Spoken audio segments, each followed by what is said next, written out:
Namaste, welcome to Raji Hindi tuition centre.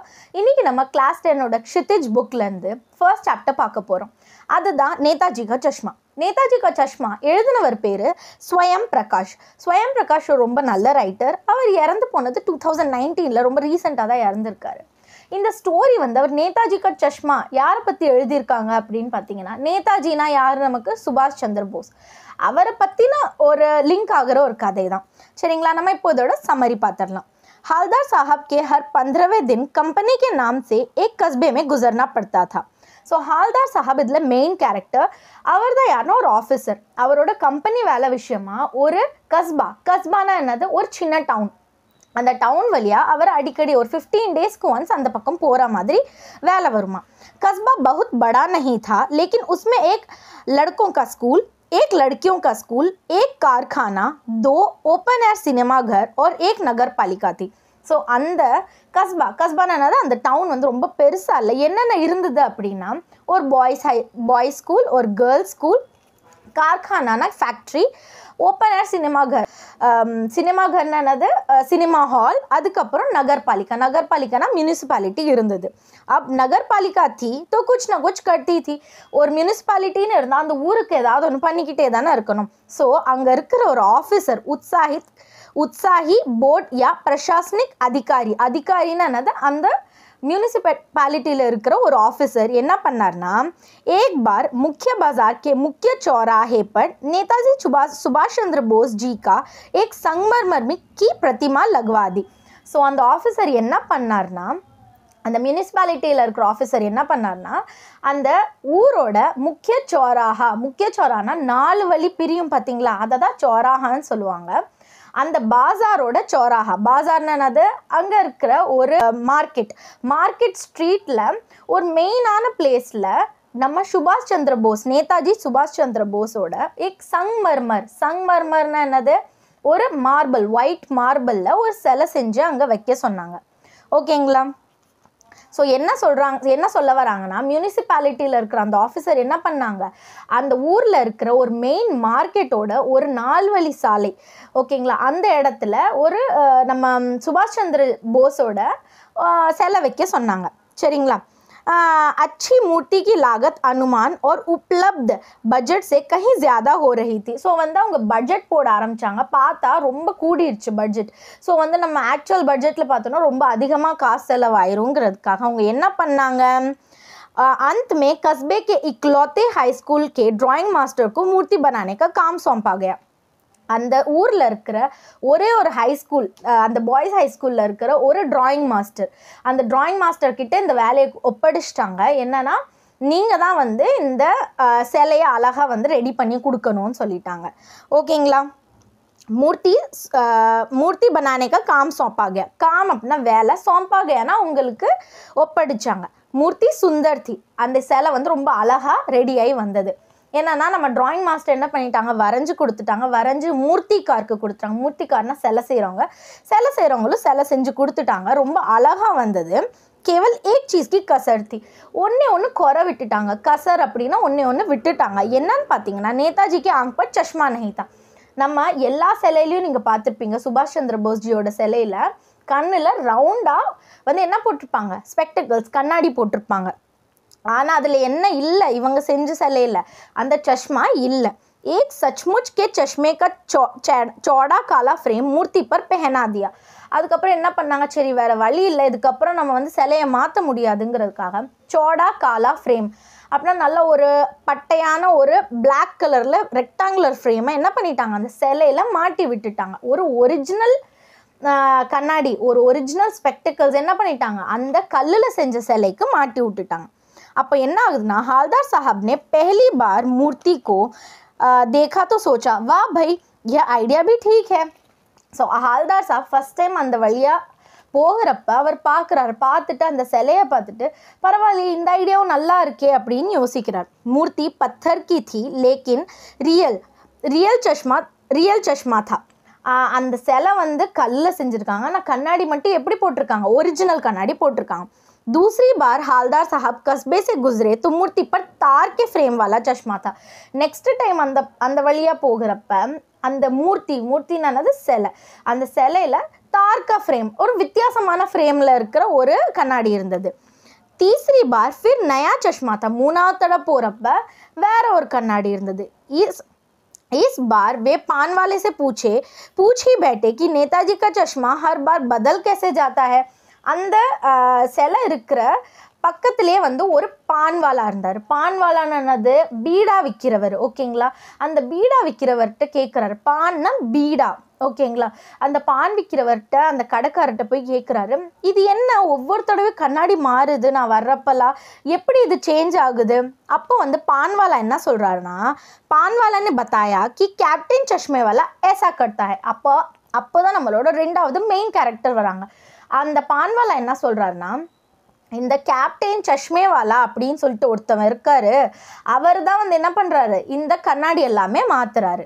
So captain சஷ்மேவாலா அப்படிங்கிற character பற்றி தான் இந்த ஸ்டோரியில் நெக்ஸ்ட்டு வரப்போகுது. ஸோ சஷ்மேவாலா அப்படின்னா நமக்கு என்னன்னு தெரியும், கண்ணாடி விற்கிறவங்க.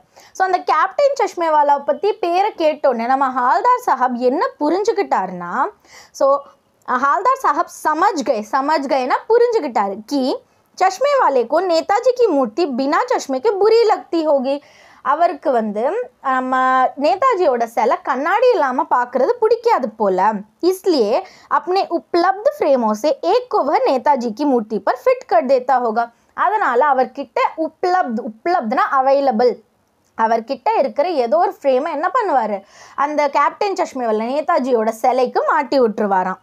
चलिए, जब किसी ग्राहक को वैसा फ्रेम चाहिए होता है जैसे कि मूर्ति पर लगता है तो कैप्टन वो फ्रेम मूर्ति से उतार कर ग्राहक को देता है. ஸோ வந்து இப்போ யாராவது பார்க்குறவங்க, இந்த மாதிரி நம்ம ரோட்டில் போகிறவங்க யாராவது பார்த்து இந்த ஃப்ரேம் நல்லா இருக்கே எனக்கு இது வேணும் அப்படின்னு சொல்லி கேட்டாங்கன்னா, கேப்டன் சஷ்மேவாலா என்ன பண்ணிடுவார், அந்த ஃப்ரேமை கிராஹக்னா கஸ்டமருக்கு கொடுத்துட்டு சிலைக்கு புது ஃப்ரேம் மாட்டி விட்டுருவாராம். ஓகே, मूर्ति पर नया फ्रेम लगा देता है. किसी कारणवश मूर्ति के लिए ओरिजिनल चश्मा बना ही नहीं था. ஏதோ ஒரு காரணத்தினால, காரண்வஷ் அப்படின்னா ஏதோ ஒரு காரணத்தினால அந்த சிலைக்கு ஒரிஜினல் கண்ணாடி செய்யவே இல்லை. அது என்ன காரணமாக இருக்கலாம், நம்ம டிராயிங் மாஸ்டர் வந்து வரைகிறப்ப அந்த கண்ணாடியை விட்டுருந்துருக்கலாம்.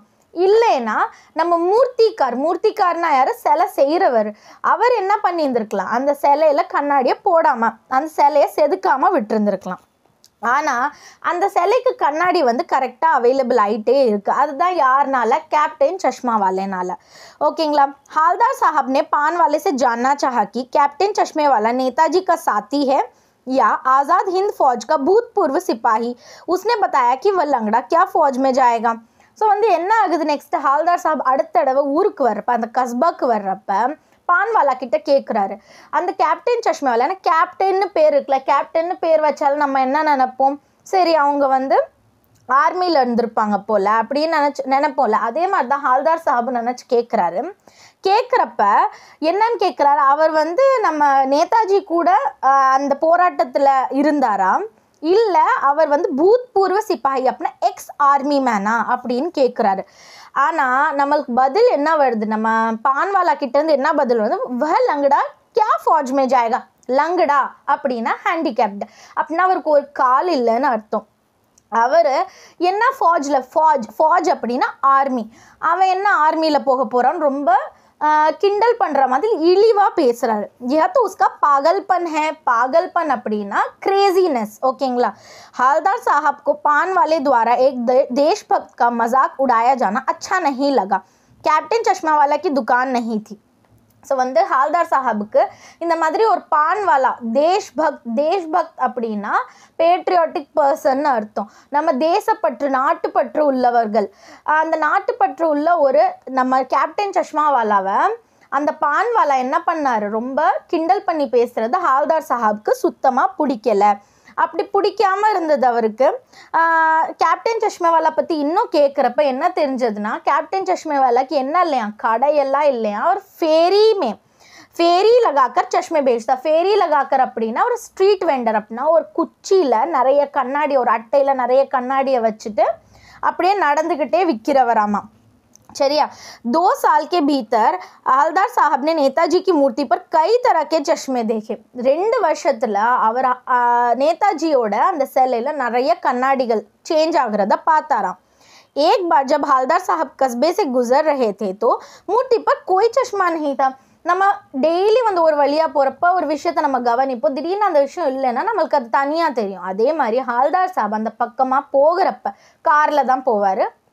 போகிறப்ப அந்த சிலையில் அந்த கண்ணாடி இல்லாததை பார்க்குறப்ப அவர் கவனிக்கிறார், என்னடா கண்ணாடி இல்லையே. ஏன்னா ஒவ்வொருத்தரும் என்ன ஆகும், நிறைய ஃப்ரேம்ஸ் சேஞ்ச் ஆகும். இந்த தடவை அந்த கண்ணாடி இல்லைங்கிறத அவர் கவனிக்கிறாரு. பூச்னே பர் பத்தா சலா கி கேப்டன் மர் கயா. அவர் பான்வாலா கிட்ட கேட்குறாரு. அப்போ வந்து அந்த பான்வாலா ரொம்ப சோகமாக என்ன சொல்கிறாரு, இந்த மாதிரி கேப்டன் வந்து என்ன ஆயிட்டாரு, இறந்துட்டாரு. மர் கயானா இறந்துட்டாரு. उन्हें बहुत दुख हुआ। 15 दिन के बाद कस्बे से गुजरे तो सोचा कि वहाँ नहीं रुकेंगे, पान भी नहीं खाएंगे, मूर्ति की ओर देखेंगे भी नहीं. திரும்பவும் ஒரு 15 டேஸ் கழிச்சு நம்ம ஹால்தார் சாப் அந்த வழியாக போகிறாரு. அப்போ அவர் மைண்டில் என்ன யோசிக்கிறாருன்னா, நான் வந்து அந்த பக்கம் திரும்பக்கூடாது, வண்டியை நிறுத்தக்கூடாது, பான் சாப்பிடக்கூடாது, அதே மாதிரி முக்கியமாக அந்த சிலையை பார்க்கவே கூடாது, மூர்த்தி பார்க்கக்கூடாது அப்படின்னு சொல்லி யோசிக்கிறார். லேக்கின் ஆதத் சே மஜ்பூர்னா அந்த பழக்க தோஷம்னு சொல்லுவோம்ல, நமக்கு ஒரு பழக்கம் ஒரு ஹேபிட் கிரியேட் ஆயிடுச்சுன்னா அதான் நம்மளால் மாற்ற முடியாது. ஸோ எப்பயுமே அந்த பக்கம் போகிறப்ப அவர் அந்த கண்ணாடியில் இருக்கிற என்ன மாதிரியான ஃப்ரேம் மாட்டிருக்கோன்னு பார்ப்பாரு. அந்த பழக்கத்திலே அவர் திரும்பி பார்த்தாரு. பார்க்குறப்ப आंखें मूर्ति की ओर उठ गई, वे जीप से उतरे और मूर्ति के सामने जाकर खड़े हो गए. உடனே அவரோட டிரைவர் என்ன சொல்லிட்டார், வண்டியை நிறுத்துன்னு சொல்லிட்டாரு. வண்டியை ரொம்ப ஃபாஸ்ட்டாக சடன் பிரேக் அடித்து டிரைவர் வண்டியை நிப்பாட்டிட்டு இவர் கீழே ஓடி போகிறாரு. ஓடி போய் அந்த சிலை முன்னாடி நின்று பார்க்குறாரு. பார்த்த உடனே அவர் கண் வந்து என்ன ஆயிடுது, கண் கலங்கிடுது. ஓகே, ஆங்கே பர் கை அப்படின்னா கண் கலங்குறதுன்னு அர்த்தம். எதனால் கண் கலங்குறாரு அப்படின்னு பார்த்தீங்கன்னா, அந்த சிலை ஏன்னா கேப்டன் சஷ்மேவாலா இறந்ததுனால இதுக்கப்புறம் அந்த சிலையில் கண்ணாடி போடுறதுக்கு யாருமே இருக்க மாட்டாங்க, நாட்டுப்பற்று யாருக்குமே இல்லை, இதுக்கப்புறம் யார் அந்த சிலைக்கு கண்ணாடி போட போகிறாங்க அப்படிங்கிற ஒரு மைண்ட் செட்டில் இருந்த நம்ம ஹால்தார் சாஹப் டக்குன்னு அந்த சிலையை பார்த்தோன்னே கண் கலங்குறார். எதனால் கண் கலங்குறார் அப்படின்னு பார்த்தீங்கன்னா, அந்த சிலையில் ஒரு கண்ணாடி இருந்தது, சர்க்கண்டே கா சஷ்மான்னு சொல்கிறாங்க. मूर्ति की आंखों पर सरकंडे से बना छोटा सा चश्मा था. சர்க்கண்டன்னா வயர்லேயே அப்படியே நம்ம வந்து கையாலே நம்ம சின்ன பசங்க விளையாடுறதுக்கு யூஸ் பண்ணுவாங்க, அந்த மாதிரி வயர்லேயே என்ன பண்ணியிருக்காங்க, அந்த கண்ணாடி மாதிரி செஞ்சு மாட்டி விட்டுருக்காங்க. இதை பார்த்து அவர் கண் கலங்குறாரு. அவர் மனசில் என்ன நினைக்கிறாருன்னா, இன்னமும் நம்ம நாட்டில் ஏதோ ஒரு விதத்தில் நாட்டுப்பற்று தேசபக்தி இன்னமும் இருக்குது, இதுக்கப்புறம் இருக்கிற ஜெனரேஷன்ஸ் எப்படியாவது அந்த நாட்டுப்பற்றை காப்பாற்றுவாங்க. ஸோ இந்த கதையில் கடைசியாக என்ன சொல்ல வராங்கன்னா, நம்ம நாட்டுக்காக எத்தனையோ பேர் போராடி இருக்காங்க, அவங்கள வந்து நம்ம எப்பயுமே நம்ம நாட்டுப்பற்றாக இருக்கும்னு வெளிக்காட்டணும்னு அவசியம் இல்லை. இந்த மாதிரி சின்ன சின்ன விஷயங்கள் நம்மளால் வெளிப்படுத்த முடிஞ்சாலே போதும். கேப்டன் சஷ்மேவாலா அவர் வந்து ஏன் கேப்டன்னு பேர் வந்தது, இதெல்லாம் எல்லாமே மிஸ்ட்ரியாக இருக்குது. ஆனால் அவரோட நாட்டுப்பற்று வந்து ஹால்தார் சாப் அவரை மீட் பண்ணதே இல்லைனாலும் அதை புரிஞ்சுக்கிட்டார். ஸோ இந்த நாட்டுப்பற்று பற்றி தான், இந்த தேசபக்தி பற்றி தான் இந்த கதையை ஃபுல்லாக சொல்லியிருக்காங்க. தன்யவாத்.